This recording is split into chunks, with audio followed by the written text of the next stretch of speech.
Most major cities in the civilised world, that is, have some kind of LGBT film festival annually, and here in London they're hosting their 29th. And over the years they must have shown hundreds if not thousands of shorts and feature films covering all kinds of subject matter, which leaves me thinking, have we said everything there is to say? Are there subject matters left that need talking about? So, behaving quite weirdly, pondering for thought and seeking out the answer to that very question, I'm checking out some of the premiere documentaries showing on London's South Bank.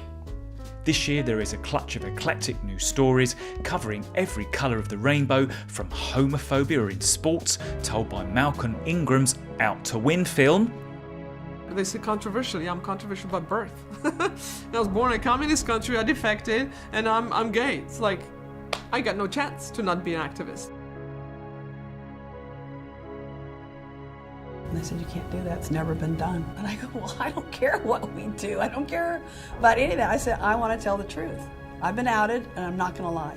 The issues facing the colourful and gorgeous Puerto Rico trans community in Dan Sickles' Mala Mala.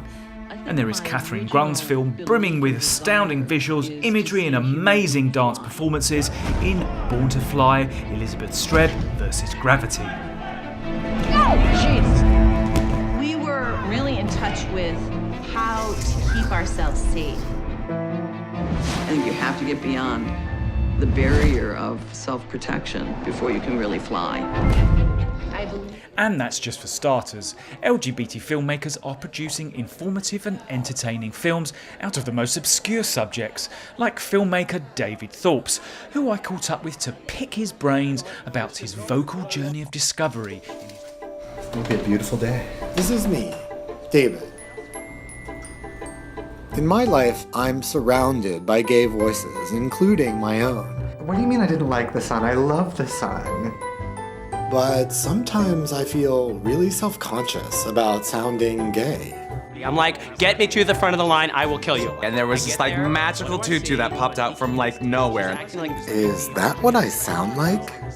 I've been uncomfortable with the way that I've sounded for years, but it's like there's nothing I can do about it. If I could sound more masculine, I definitely would. It's not a choice to sound gay. I don't think I sound like a woman. I think I sound like a very small man. You know, like this high. I'm used to hearing my voice now. When I would first hear it, I, quite frankly, would be appalled.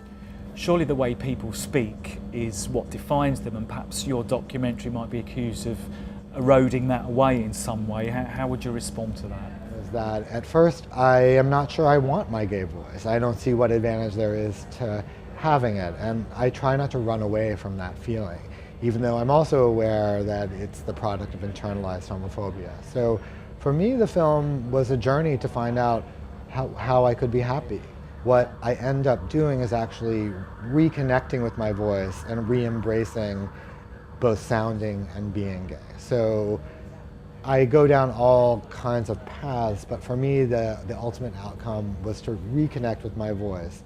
And if it's a gay voice, there's nothing wrong with that. Through the course of the documentary, you go on a journey yourself in terms of correcting your voice. So do you still use some of those techniques in your everyday life? I don't want to give away exactly what I think about where the gay voice comes from, because I want people to go see the film, of course. And I think it might be, people might be surprised at some of the possible answers. I also think it's important to distinguish the idea of the gay voice from sounding gay. There is no such thing as a gay voice.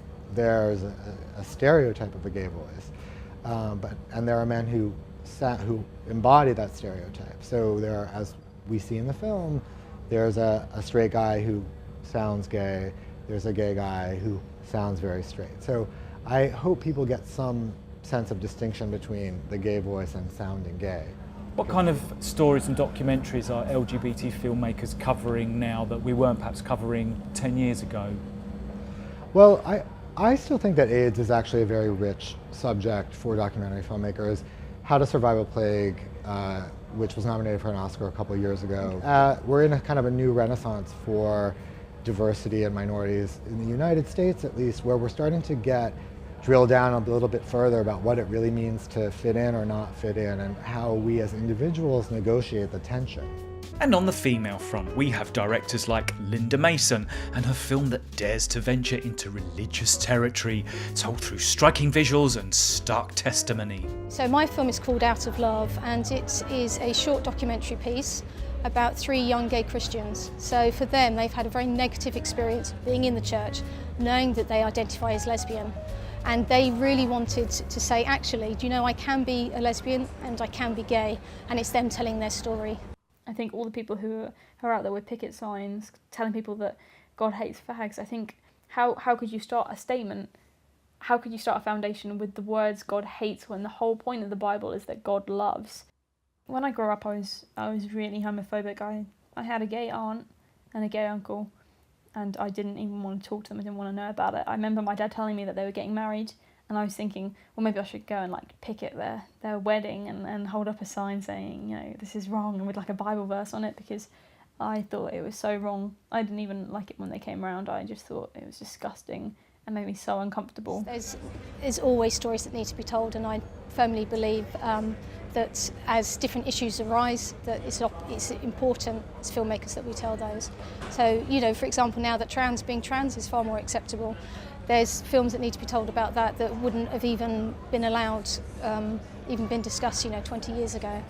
Even though this festival is almost 3 decades old, I think there's probably quite a lot left to say as gay filmmakers. I don't know if you would put that question to a straight filmmaker and say, is there anything left to say about straight experience or straight sexuality?